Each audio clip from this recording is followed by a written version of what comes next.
This is section 20-2, present value of an ordinary annuity. Here's an example. I've shown you some things like this so far in some of these sections. Present value of ordinary annuity is showing that the amount of money needed today to end up with a specific amount of money in the future. And you can see on this one it says if at the end of each period for 3 periods you wanted to withdraw $1, you would have to put $2.58 in the bank today at 8% interest. Note that we go from the future back to the present when we're kind of looking at this one. Oops. Okay.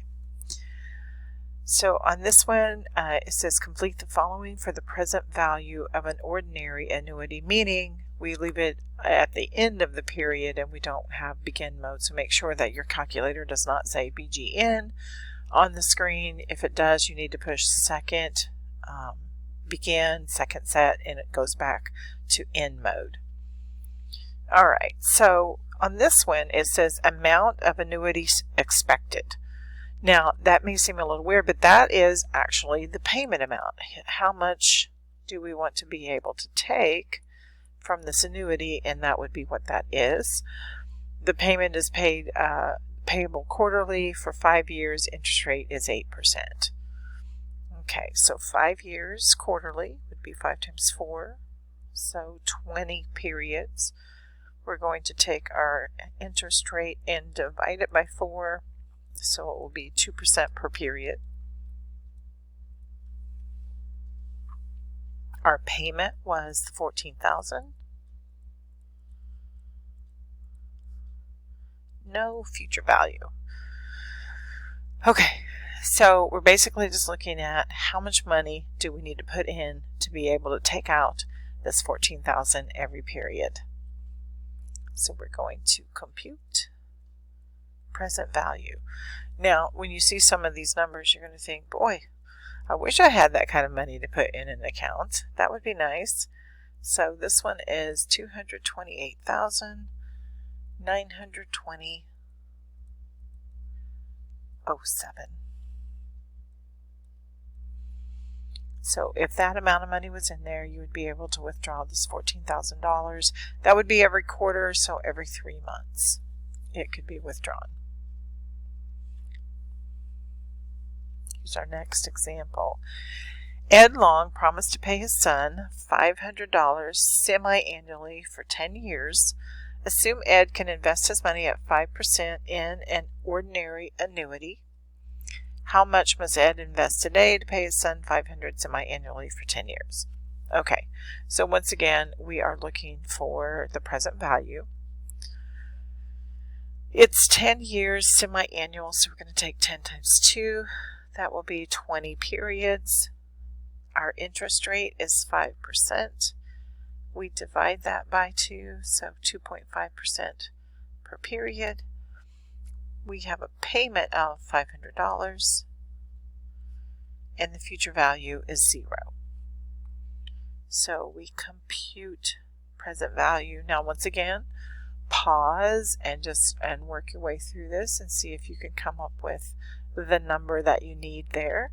And so then when we compute, we end up with $7,794.58. I was trying to say that. Oh, and that one's not a negative that time whenever you calculate that one. You can check that on your calculator. When you compute the present value, that's what it ends up as. Alrighty.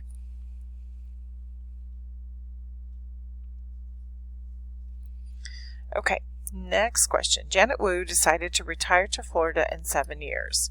This is a little bit trickier question, by the way. What amount should Janet invest today so she can withdraw $48,000 at the end of each year for 20 years after she retires? Assume Janet can invest money at 7% compounded annually. Okay, so first you have to figure out how much money does she need to be able to take out $48,000 a month. Okay, how much money does that have to be? Okay, so let's figure the 20-year part first, right? With the $48,000 and 7% compounded annually. Okay, so it's 20 years. The interest is compounded annually, so, right, it's going to just remain 7%. The payment is $48,000. Future value will be 0, and we're going to compute. Now this is for her 20 years after retirement, so she's got this money, right? It's this chunk of money that she has that she's going to be able to withdraw from. And when you compute that, you'll see that she's going to need $508,512.68. So this is how much money she needs in that retirement fund in order to be able to withdraw this. So now we take the present value and we put it in for the future value. By the way, there's one of these like this on your written homework, so you'll be able to use this to help you with that. Okay, so to get to this future value during those years that she's going to work, right, that she's going to be working, let's see, she decided to retire in 7 years. What amount should she withdraw? Okay, just a second here. Okay, so she is going to retire in 7 years. Her interest rate is 7%. Now, I had written down the wrong thing on my sheet, and that's why I was like, what am I doing here? So I have to recalculate this one. So present value is what we're going to compute, right? So 7 goes in for N, 7% for our interest rate, 0 payment, and we're trying to accumulate this future value of $508,512.68. How much do we need to put in the account?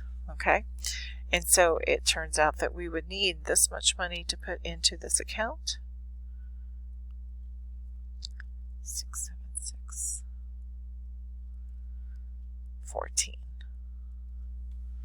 All right, so in the beginning she would need, right, it says what amount should Janet invest today? So here's our today amount, and then it's going to sit there for 7 years at 7% and grow to this future value of $508,512.68, and then that goes in for the present value, that chunk of money that she had, and then she lives off of it for the next 20 years. Okay. Mike is selling a piece of land. 2 offers are on the table. Morton Company offered a $40,000 down payment, $35,000 a year for the next 5 years. Flynn Company offered $25,000 down and $38,000 a year for the next 5 years. If money can be invested at 8% compounded annually, which offer is better for Mike? Assume the down payment is not invested but is counted toward the overall total.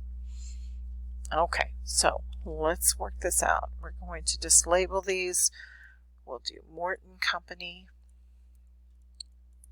on this first one. Both of these are annual for 5 years. The interest rate is 8%, right? We had 5 years there. The payment is $35,000. Right, so it said they offered $40,000 down payment and $35,000 per year each year, and then future value is 0.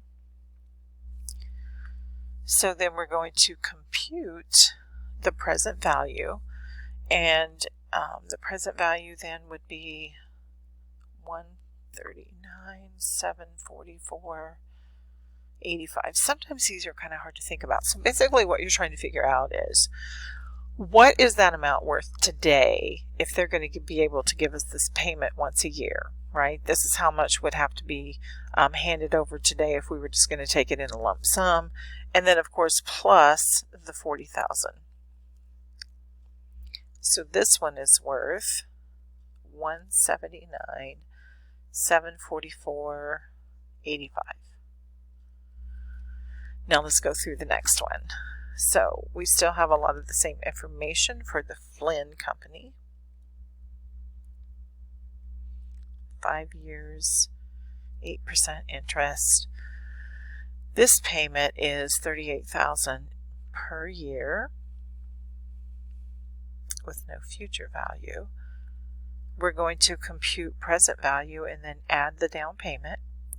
So when we compute the present value, we see that it is $151,722.98. It was a bigger payment, right? Each year there was more. The down payment is not as much as the previous Morton Company. And so our total is $176,722.98. All right, so basically you're just looking for which one is the higher amount on this one. Assume the down payment is not invested but counted toward the overall total. And with the two offers on the table, then it looks like the Morton Company would be the better offer because it adds up to $3,000 more, a little more than that. All right, we only have 2 more questions. Let's see if we can do this. On Joe Martin's graduation from college, Joe's uncle promised him a gift of $15,000 in cash or $950 per quarter for the next 5 years after graduation. If money could be invested at 8% compounded quarterly, which offer is better for Joe? Okay, so we've got $950, $15,000 in cash, 5 years, 8%. So we're basically comparing to that $15,000. It's not going on our chart, but we're going to take 5 years compounded quarterly, so 20 periods, 8% interest, so it's 8 divided by 4. The payment would be $950. So I guess you could look at this if you were putting this in an account, right? Then what amount of money would that be worth? Cash in hand right now. And when you compute your present value, you see that it would be $15,533.86. But you have to be more patient because it's quarterly, right? And that is more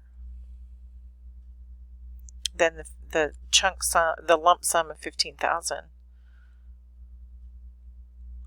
So you would choose the annuity. Maybe. I think it depends on, like, hey, the difference isn't that much. I might want to just take this $15,000 and take it right now. Okay, let's look at the next one. Jane Frost wants to receive yearly payments of $16,000 for 12 years. How much must she deposit at her bank today at 9% interest, compounded annually? Okay, so let's fill out the chart. It is $16,000, 12 years, compounded annually, and it's 9% interest. So it's simply 12 because it's 12 times 1. 9% because it's 9 divided by 1. She's going to have a payment amount of $16,000 and future value of 0. So if she's going to receive those yearly payments, and how much money would it take for that? And then we compute our present value. You can look at this as cash in hand if you want to in this way, because that's what amount of money you would have to be able to put in to this account. And you guys were finished with 22. All right, bye.